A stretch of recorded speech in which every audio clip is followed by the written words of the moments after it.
This is Mr. V, and in this video we're going to learn how to simplify an expression involving subtraction of terms.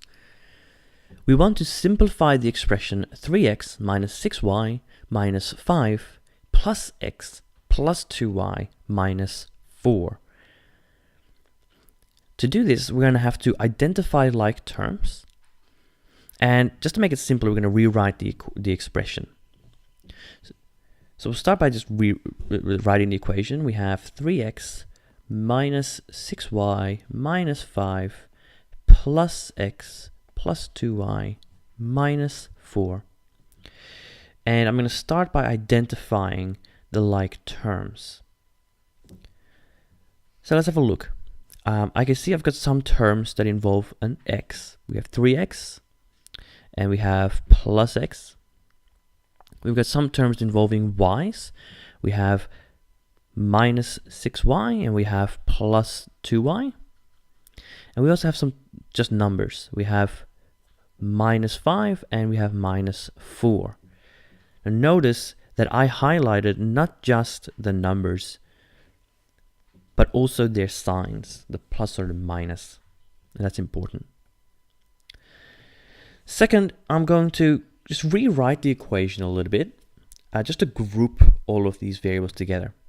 So I'll group all of the x's together first. And so I can see I've got a 3x and a plus x.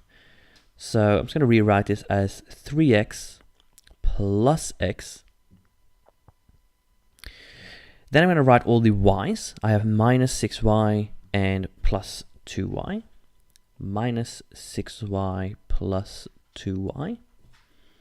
And then I'm going to group together all the numbers. I have minus 5 and minus 4. Minus 5 minus 4. And then I can go ahead and I can simplify all of the like terms. So 3x plus x, remember, if we don't show anything in front of a variable, it means there's a 1. So it's 3x plus 1x, which is 4x. Then we're going to evaluate the next part, minus 6y plus 2y. Minus 6 plus 2 leaves us with minus 4y. And then lastly, we've got minus 5 minus 4, which is going to be negative 9. And I can't simplify this anymore because we have no more like terms. So this is the simplest form of the equation. And that's how we can simplify an expression that has a subtraction of terms. Fantastic.